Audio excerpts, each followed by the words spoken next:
चले मनोरंजन की एक अनोखी दुनिया में जहां फिल्म देखने का एक अलग ही नज़रिया होगा। नमस्कार दोस्तों, मैं हूं आज की आपकी host Shraddha Sharma with my को होस्ट। नमस्कार, मैं हूं स्वराज, फिल्मों का दीवाना। कथा कथा में आपके साथ करने फिल्मों की बात। And for this wonderful event we have a very talented guest. Please give big hands for Arfi Laamba. Arfi Laamba is an Indian-born actor and producer known for his diverse contribution to the entertainment industry. He made his acting debut in the film Slumdog Millionaire and gained recognition for his role in Sing Is Bling. In addition to his acting career, he co-founded Bombay Berlin Film Production and produced films like The Road to Mandalay. Lamba's work has been featured at prestigious film festivals, showcasing his talent and dedication to the art of filmmaking.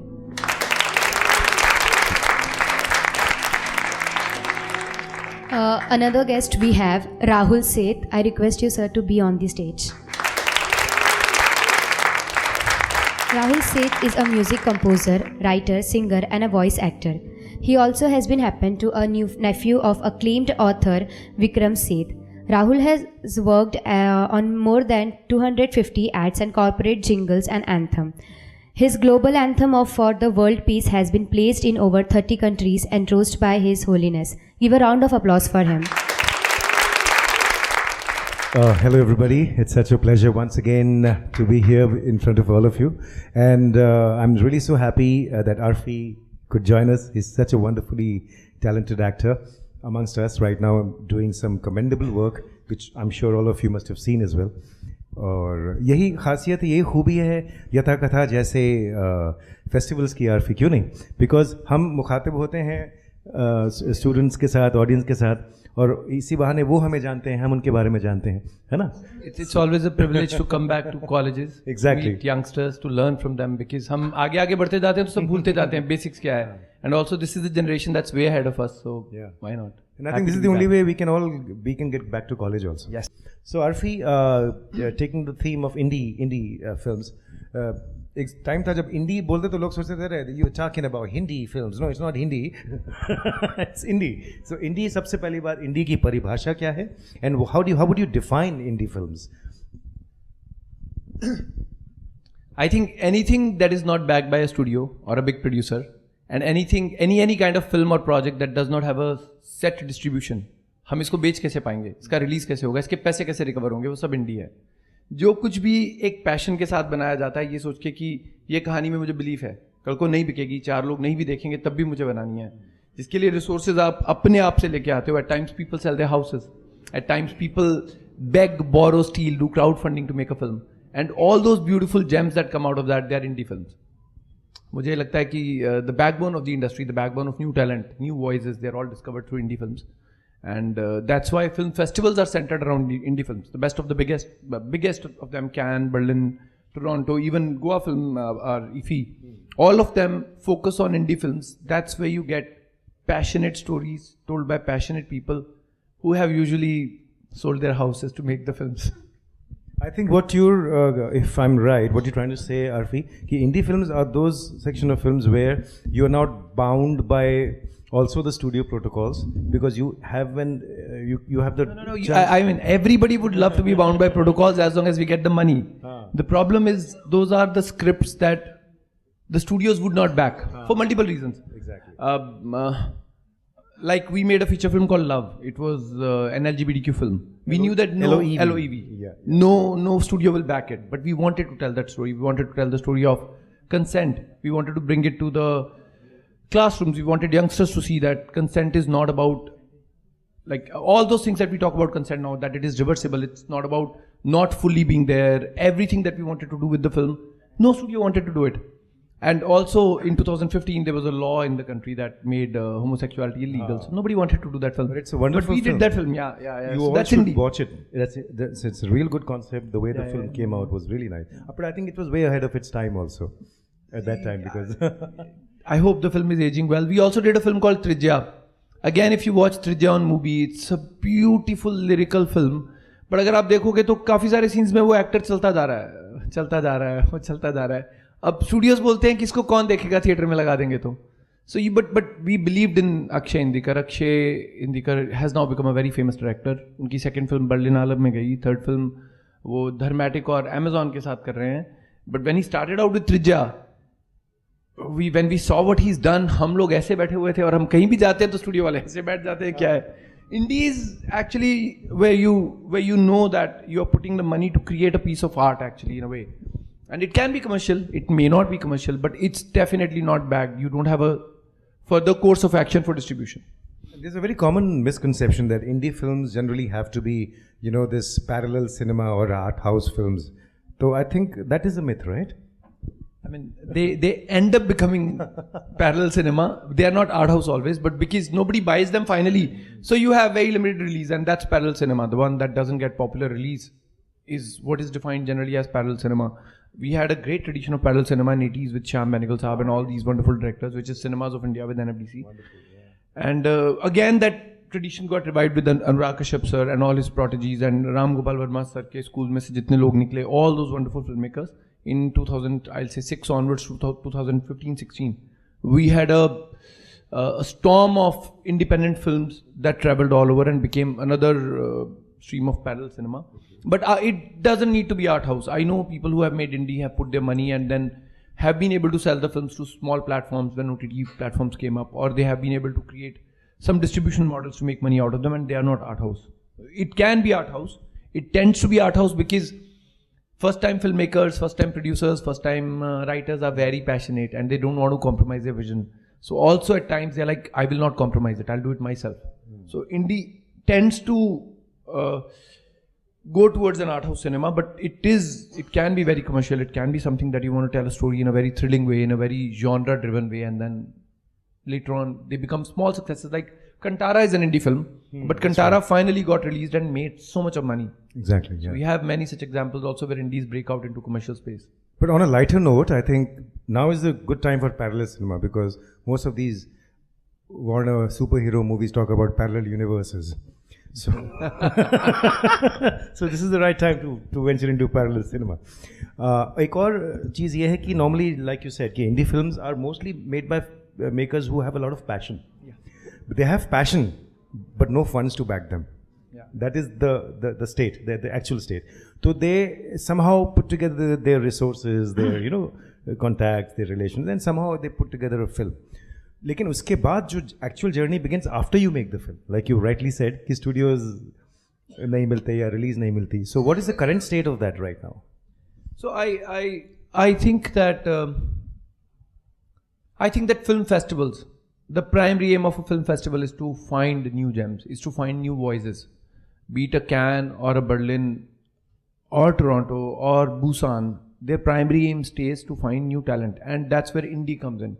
If I keep on going back to studios for the films that they back with bigger directors, which Cannes does in competition, all Cannes competition films are by the biggest of the directors that they endorse, but they have other sections, in certain regard and all. These film festivals will fail.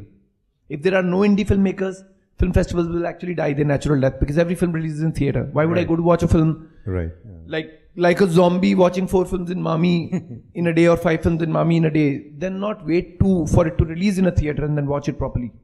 The only reason those films will never be seen again, like they've come on a bigger screen, they are independent world cinema or they are independent Indian cinema, that you go and stalk a festival. And a festival prides itself in finding new voices.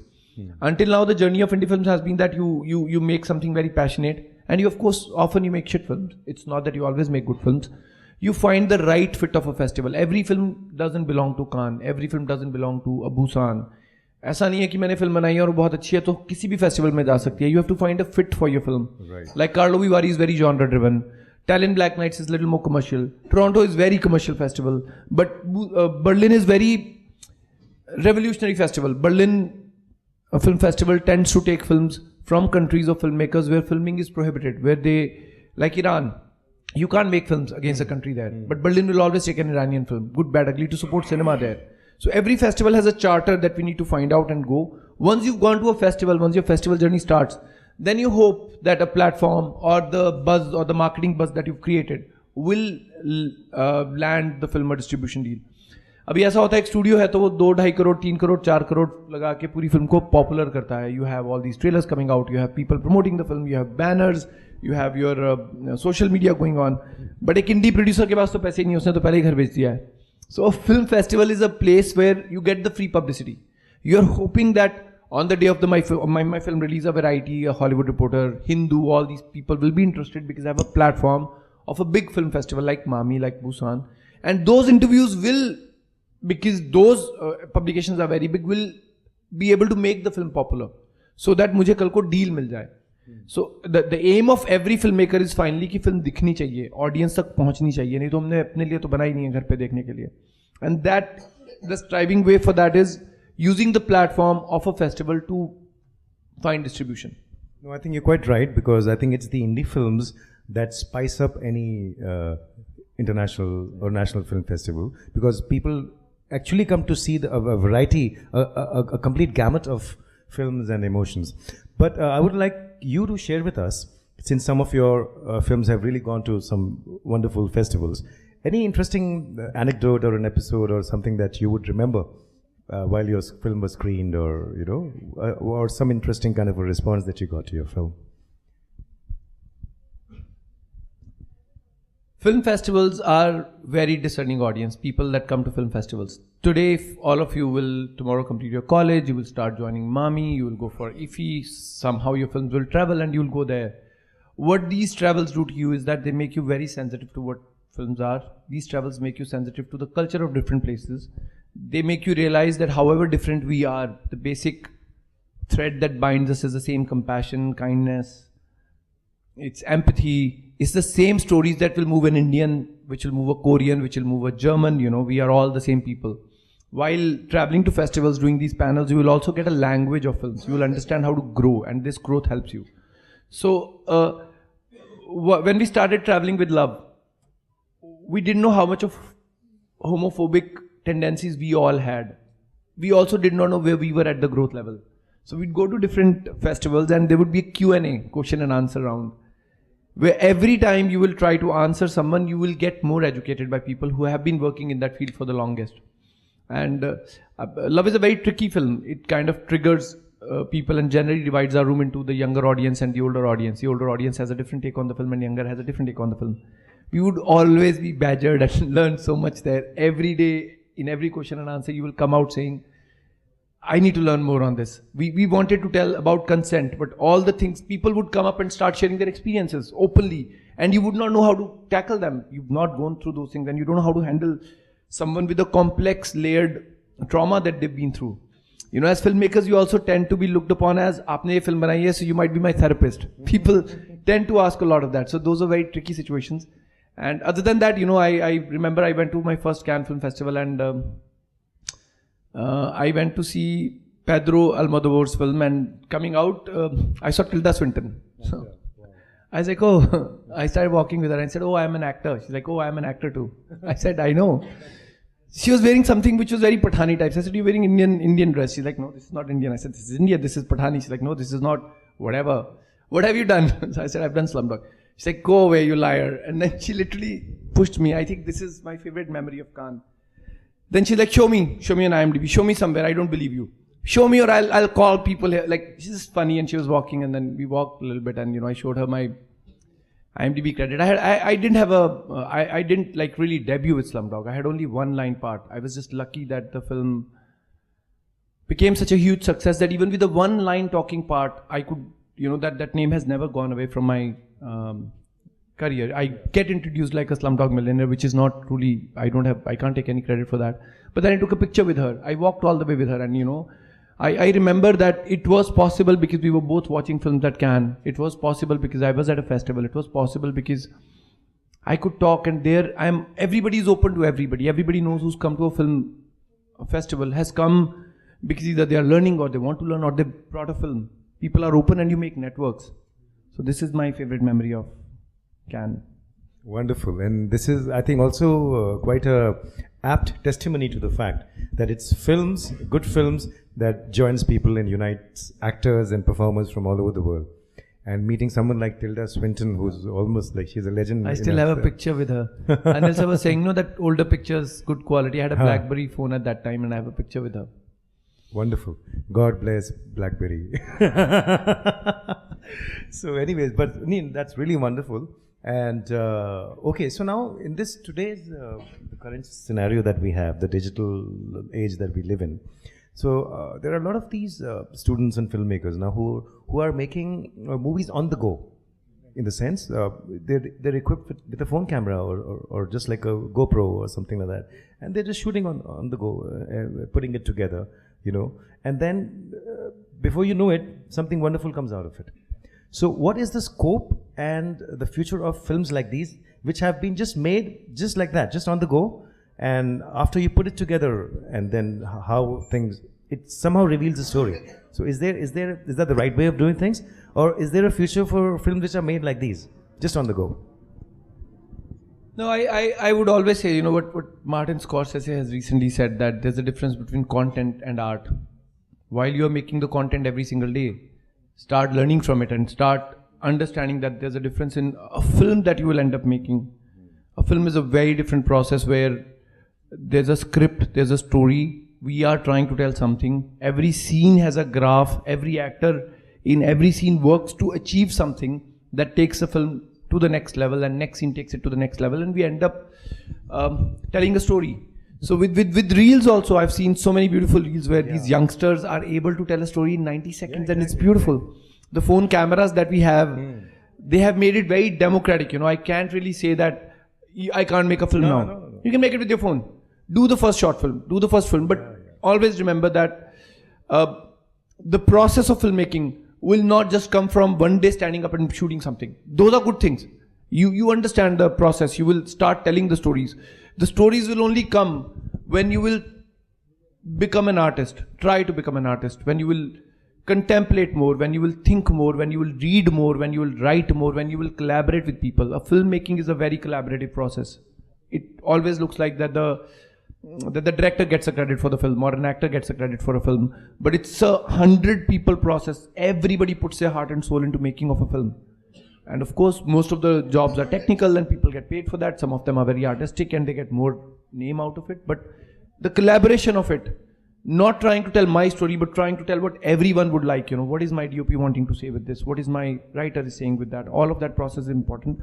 I would say that there's no excuse for somebody who wants to be a filmmaker and say that I can't make a film now. You can make it with your phone. You can make it with 5 friends, And also there's no excuse for someone to keep on making those films and not grow. So if you made something, then go to the next level. You have something to show, meet more people, raise money, do something better.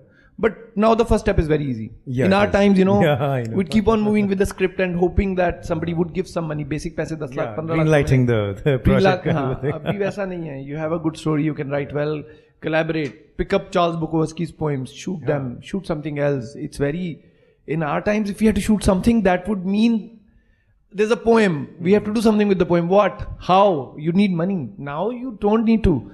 The poems are available to you, people are available to you, phone is available to you, all softwares are available to you on your phone to edit them, to color grade them. Like you rightly said, reels are our biggest example. So you have some amazing reels, amazing stories being told through reels.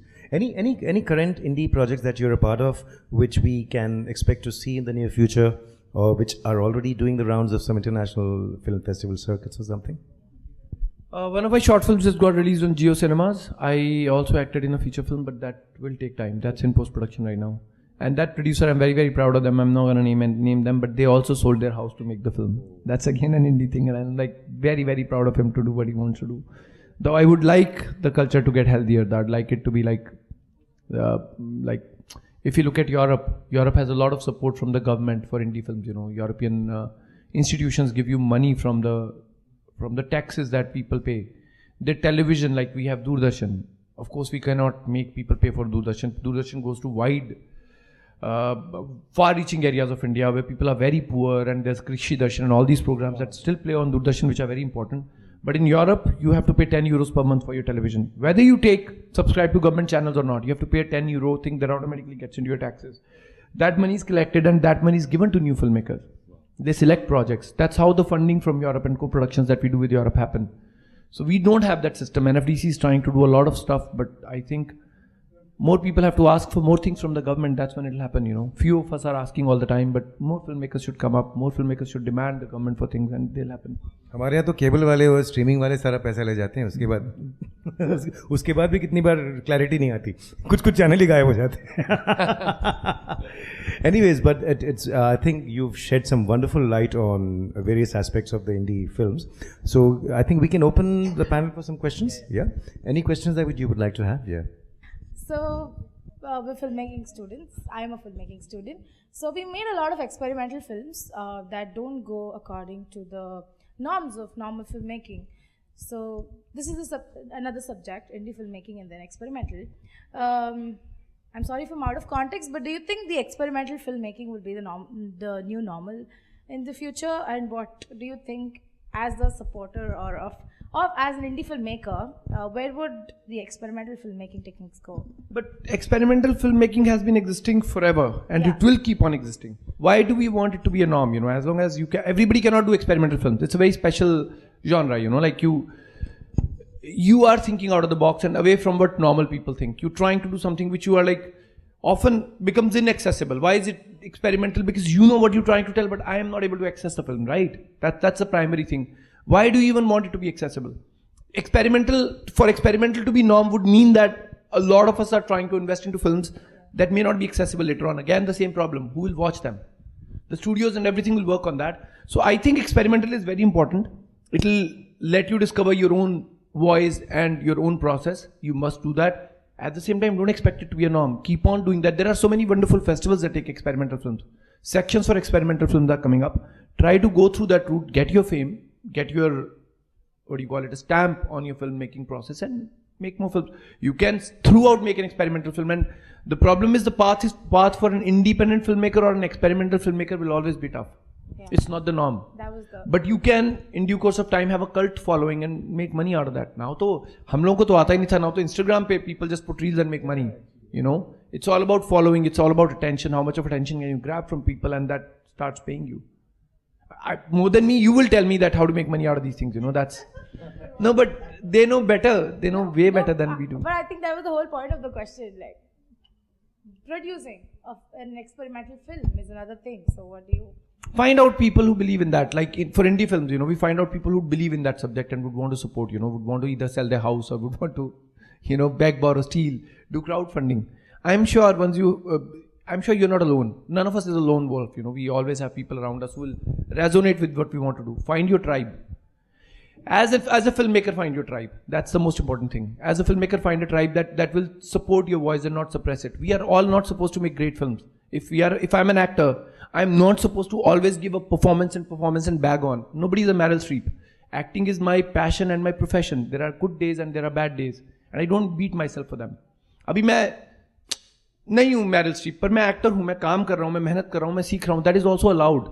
We have taken arts, especially filmmaking, to a level where everybody has to like just in the first film perform and, you know, do this. No. Take your time. Go slow. Make mistakes. Learn from them. Make bad films, but make films. Like, inaction is not allowed. Action is allowed. Bad films are allowed. Everything that you want to say in a different way is allowed. Learn from it. Mathe pe haath maro, kya bana diya hai. Don't delete that. Keep on watching it. You'll learn something from it. Yeah? And I think better still, you should look out for someone, a collaborator, who's willing to sell the neighbor's house, not their own. He'll be the smart one. So I also have a question. So you mentioned different film festivals like Cannes and Mami. So my question is, how a film gets selected at these film festivals and what's the process?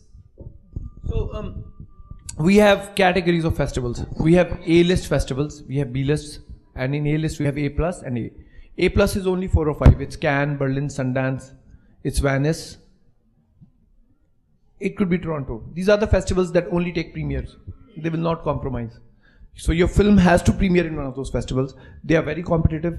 Stolen went to Venice, our film, right? Yeah. So there are very few films that crack into these festivals from subcontinent, Indian subcontinent throughout.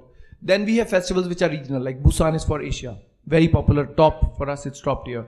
You want to go to Europe, then the next level comes from Tallinn, from Rotterdam, from New York, say in America, you go. Then these are the next chunk of festivals.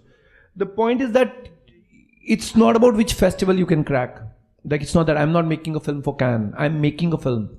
Then as a filmmaker, it's my job to research to see what went into uncertain regard in Cannes in last 3 years.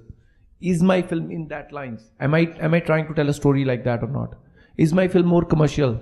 If my film is more commercial, I'll go to London, I'll go to Toronto, I'll go to Talent Back Nights. I will not go to Cannes. Also, at times the film is so different that Cannes might take your film, but the film is so small that you will die. Cannes red carpet has 50 celebrities walking and papers will publish them, not your film. If your film is premiering the same evening. There is no star in your film. It's a very small film. You can't hire a PR. You've just got the red carpet in Cannes. That's about it. You will die. Your film will die. You have to find that the reason of going to a festival should not be that as a filmmaker, as a director, I just want a Cannes stamp on me. Should also be that the film should become popular and people should watch it. That's when you will get more work. How many people are talking about you? How many publications are talking about you? What is the new fan following that you could create? So it's a lot of research work that most of the directors and producers don't want to do. I get this often. People will come, bring their film and say, "Meri film dekh ke bata do kahan jaun." You can do that for friends, but I can't do this for 100 films. People have to research. It's very easy. You know, you guys are students and you guys come from a very from better times. You know, in our time studies were very different. We were just made to, you know, jo bola hai padho, pad ke karo, vomit karo, hum us process mein the. You guys are very analytical. So there is nothing in this world that is not quantifiable. There is nothing to which you cannot put a process. हवा में कुछ नहीं है. ऐसा नहीं है कि तुक्का लग गया तो कोई कैन चला गया. You can always find a way, a method to the madness, to the chaos around you.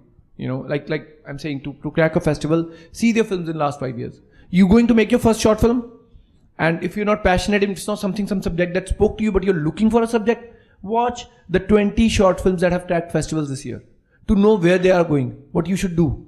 It's a lot of homework, but homework puts you in, like, you know, far ahead of your contemporaries. काम करना, मेहनत करना बहुत important है. Reels देखते रहने में तो कुछ नहीं होने वाला है. मैं भी देखता रहता हूँ कभी कभी तो, and then I get into this saying, like, you know, I am not that generation, I shouldn't do it, and I throw my phone. But you know, no, yeah, no, so yeah, it's the best part is algorithms, right? So if I want to watch all heroines, my algorithm will keep on showing me that. If I want to watch Shah Rukh Khan, my feed will be full of Shah Rukh Khan. But if I say I want to watch about manifestation, I want to read about editing, I want to read more about the short films that are traveling, algorithm is like God. It'll keep on sending you those things.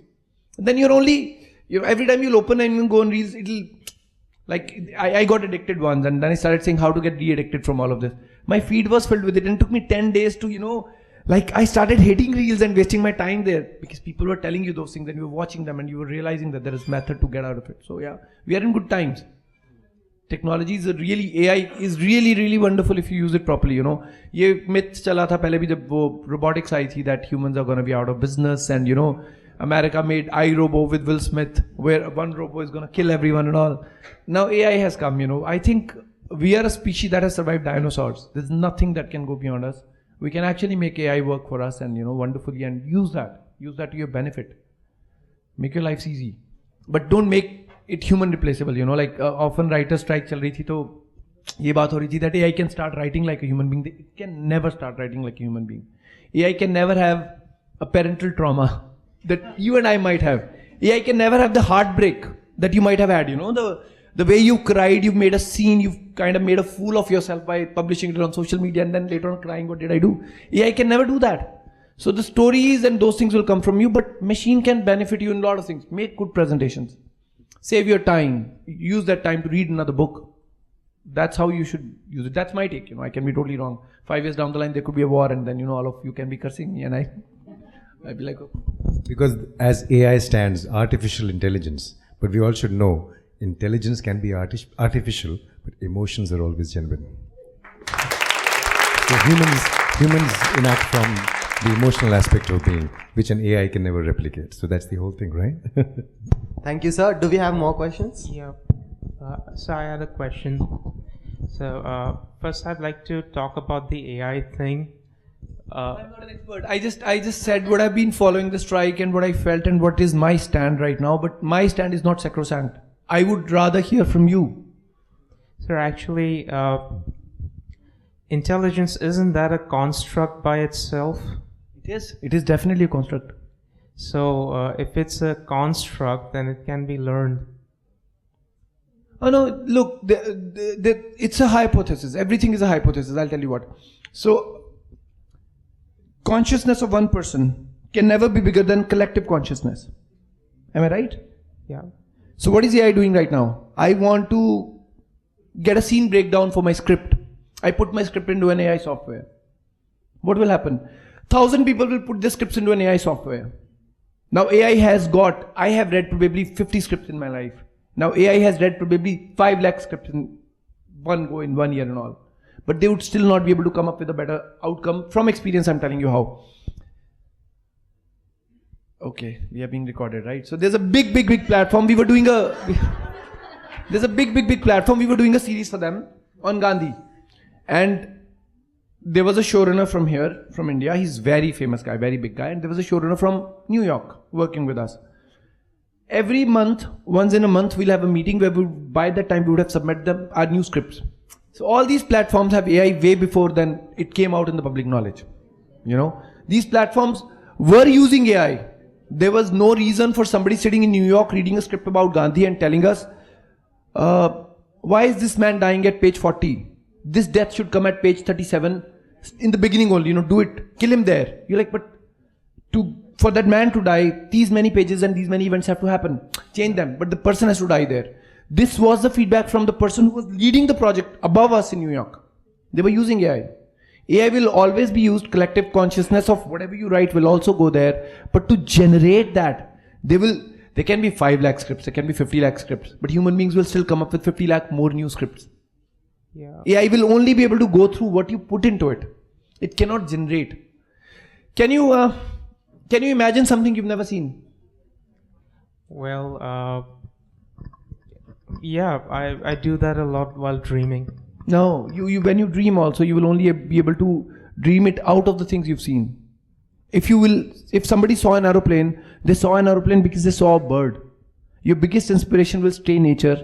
Your biggest inspiration will stay what you feel. And what you feel is very sacred. And AI can never feel. That's where you will always score. Always score. I think that's put in very perfectly. But I still can be wrong because I don't know if you'll come up with something more like a better logic that I might not be able to counter right now. I'm not saying that I'm an authority or I know everything. It's just what I feel, that. So, and as a producer, you kind of work like a processor. So, really, what happens when you're pooling the resources and the access points are blocked? Explain it. Why would access points be blocked? Blocked in the sense they say a no to you. So, like when that happens, what initiative do you take? And is it possible that can AI step in at that point and make things better for us? But no, if you're an artist, as a producer also you're an artist. If you're an artist and you're scared of no's and access points being blocked, don't do art. Your access points will never be blocked in a medicine field, in an IT field. I mean, be an influencer with Instagram. No access points are blocked. You're directly going to your audience and making money. With art, when you're really making art, when you're passionate about something, when there is something there's a script only, right? A producer has only the script and a director who says, I'll make a film like that. And you have just a pitch deck to say, this is what we want to make. What is that bullshit? You will not be able to make something like that. I'll counter you all the time. Why will you make it then still? Because you believe in that. So it's your fight. It's like normal dream that you fight for.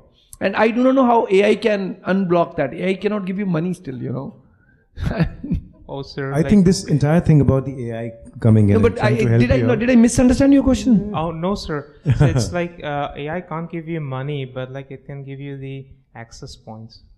Like, for example,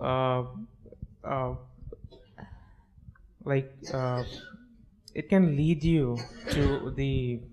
See, it'll lead you to individuals. It'll lead you to certain, but at the end of it, the decision is theirs to make. AI will not prompt them. But if AI can take you to access points, go. Anything that makes your life easy as a producer. The job of producer is what? I hate this analogy because it's very sexist. But who's a producer? In a wedding, the director is the mother. बेटी की शादी हो रही है, mummy जी को ऐसे वाले जेवर चाहिए, ऐसे वाला खाना होना चाहिए, ये वाली जगह पे चाहिए. She is deciding the creatives of it. Who's the father? He's deciding to get the money, to ensure that everybody who's gonna be walking out of the wedding, he has to stop them, say apologies, and ensure that the wedding goes well. Literally, as a producer, you do that. All you do is that ये जो vision है ना, जो दिखता है सबको, film जो बननी है, वो नहीं खराब हो. चाहे ट्राइपॉड की जगह उसको खड़ा होना पड़े ऐसे और कैमरा उसके ऊपर लगा क्या फिल्म बना रहे हो. This is what we do as producers, right? We make possible everything that our director wants or our team wants in a way that the film that we're trying to make, एक बार जो छप जाता है वो छप जाता है. You know, whatever you've taken as a shot is the shot now. You could have done better, you could not have done better. So you try to give it the best, right? And that is critical. As a producer, your only aim should be to make the film that you want to make. Excess points are less. People are saying no to you. Nobody wants to make the film that you want to make. It's a part of the process. Don't get 1,000 people have to say no to you for one yes. That's okay. Count no. But the day you go to 10,000, you'll find 10 people saying yes to you. Definitely. Okay, so that's Wonderful. Thank you so much. Yeah. I think we can just take one more question now. One last question. One if last anybody question. has, yeah. And make it short and brief, please. Yeah. Sir, my question to you was, you've been in the indie film industry for a long time. So how has OTT and YouTube affected the indie film space? So when OTT started, they were a blessing to indie films. We made our feature film and we Netflix India did not exist at that time. We sold it at a very good price because we made a good film. The film had traveled. Netflix saw it. But the moment Indian teams came in, they knew our constraints. The local teams often tend to undercut their own filmmakers, which is the sad part. OTT in the beginning seemed like where a film like a small film would never find distribution. OTT suddenly gave you a worldwide distribution. Now OTTs are realizing that they pick up films, they drop them on their platform, but nobody's clicking them. इतनी सारी films आप रोज drop कर रहे हो. If I go to Netflix, every film starts looking the same because they have a same AI way of cutting the trailer. It doesn't appeal to me. I see one trailer, I see second trailer. I just don't know what to do. I will spend an hour watching what to watch and then sleep. So what is happening is now they are not able to get the traction with the kind of money that they're buying things into. Now they've stopped buying indie films. Indie films earlier had a way that if OTT won't buy you, you'll sell to Germany for 2,000 euros. You'll sell somewhere in Albania for 500 euros. Slowly with small sales, with the sales agent, you'll make money. That system is killed now. Sales companies are killed. So with the advent of OTT, in the beginning, all of us went to OTTs because they were giving us money. Now that system is killed and OTT is also not supporting you. So this is the time for the revival of distribution system again. I hope, because I believe indies will never die. People's passions will never die. Only big filmmakers trying to do big films and commercial projects and producers doing it is not the way an industry works. There will always be new voices, new passionate people. Indies never gonna die, so there will be a system. You know, those who can beg, borrow, steal to make a movie will also find a way to distribute it. Okay, thank you. Thank you so much, sir.